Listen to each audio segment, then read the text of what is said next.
నమస్కారం.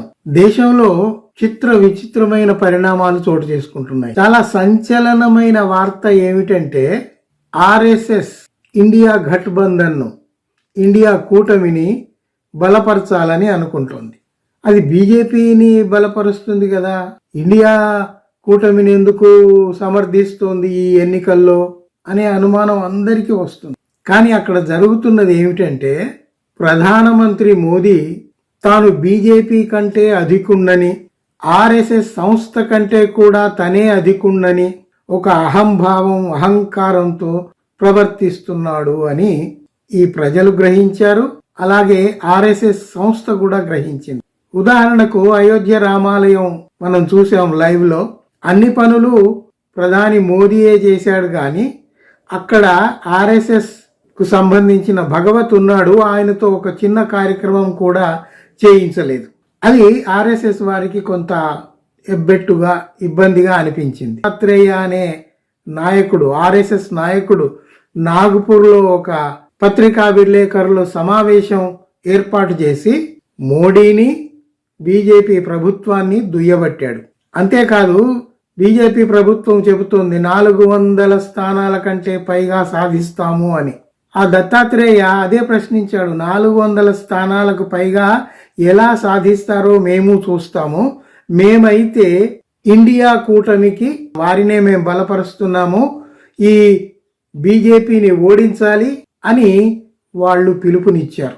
आज हमने हमारे आरएसएस से हमारा राष्ट्रीय स्वयंसेवक संघ ने एक निर्णय लिया है कि इस लोकसभा चुनाव में जो मोदी जी दावा आज कर रहे हैं बीजेपी 400 पार, वो 400 पार को कैसा रोक सकते, इसका मंथन हमारे राष्ट्रीय स्वयंसेवक संघ ने किया और ये निर्णय लिया है कि इस चुनाव में बीजेपी को हराना है, देश को बचाना है, संविधान को बचाना है। इसलिए 400 पार का जो सपना है बीजेपी का, वो कैसा चूर कर सकते हैं और हमारा संविधान कैसा बच सकता है। बीते 10 साल से बीजेपी यहाँ राज कर रही है और इस 10 साल में हमने क्या पाया, हमने क्या खोया, आज हमारी स्थिति क्या है। मतलब ये संविधान का पूरा उल्लंघन है। संविधान बचाना हो तो हमें ये बीजेपी को हटाने के लिए इंडिया गठबंधन को ही वोट देना जरूरी है। यह समझाने के लिए हम मतदाताओं में जाने वाले हैं। हमने प्रेस नोट में लिखा है, ये सारी चीजें है।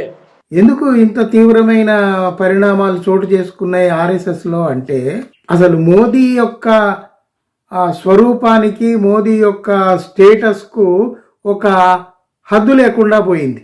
మన తెలుగువాడు మాజీ ఉపరాష్ట్రపతి అంటే మాజీ ద్వితీయ పౌరుడు అయిన వెంకయ్య నాయుడు ఏమన్నాడంటే, భగవంతుడు భారతదేశ ప్రజలకు ఇచ్చిన బహుమానం మోడీ అని పొగిడాడు. కనీసం కొంచెమైనా ఇంగిత జ్ఞానం ఉండాలా మనిషి అన్నవాడికి? రాముడు, కృష్ణుడు ఎలాంటి దేవతలో మోడీ కూడా అలాంటి దైవస్వరూపుడు అన్నాడు మధ్యప్రదేశ్ వ్యవసాయ మంత్రి ఒక అతను.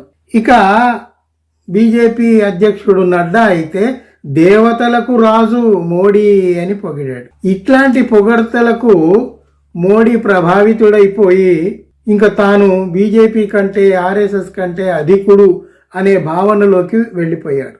అది కాక ఆదానీని చూపి డబ్బులన్నీ ఆయనే స్వాహా చేస్తున్నాడు కదా. లక్షల కోట్లు, 11.5 lakhs of crores ఇటీవల బయటపడ్డాయి. అవన్నీ ఆదానీ పేరుతో ప్రకటించబడ్డాయి, కానీ ఆదానీ డబ్బులు కాదవి, మోడీ డబ్బులు అనేది బయటికి వచ్చేసింది. ఇంతవరకు స్వాతంత్ర్యం లభించిన తర్వాత ఇంతవరకు అవినీతి పరుడైన ప్రధాని మోడీ కంటే ఎవరు లేరు.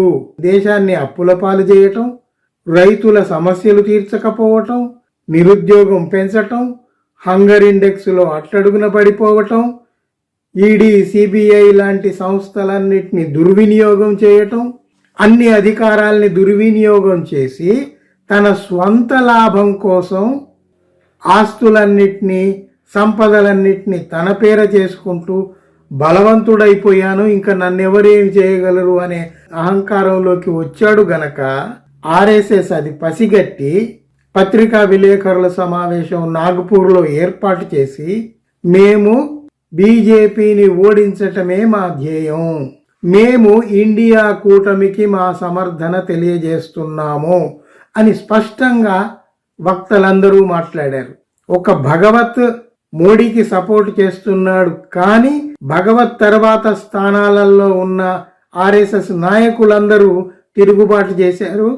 వాళ్ళంతా ఇండియా కూటమికి, కాంగ్రెస్, ఆర్జేడీ లాంటి ఇతర పార్టీలకు మా సమర్థన ఉంటుంది అని స్పష్టంగా చెప్తున్నారు. अरे सच तो बोलो, कभी तो सच बोलो। क्या डर नहीं है मरने का? जो आया है उसने जाना है। वहां तुम्हें अमित शाह नहीं बचाएगा, वहां तुम्हारे ये झूठ बोलने वाले मिनिस्टर नहीं बचाएंगे। దేశం ప్రమాదకరమైన పరిస్థితుల్లోకి వెళుతోంది.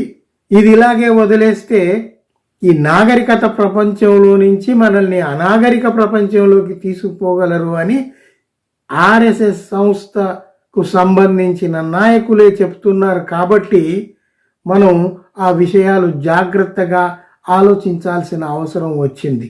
మన వాళ్ళు, మన దేశ ప్రజలు, పౌరులు అందరూ ఓటు వేసే ముందు ఈ విషయాల్ని పరిగణనలోకి తీసుకోవాలని నేను కోరుతున్నాను. जब साधुओं की हत्याएं हो रही हों, जब औरतों के गले कट रहे हों और बलात्कारियों का पता नहीं लग रहा हो, तो हिंदुत्व का एजेंडा और विकास का एजेंडा, ये दो बातें हैं जो प्रोजेक्शन पूरे देश में नरेंद्र मोदी जी ने अपना करने की कोशिश की है कि नरेंद्र मोदी जी विकास पुरुष नहीं है, विनाश पुरुष है.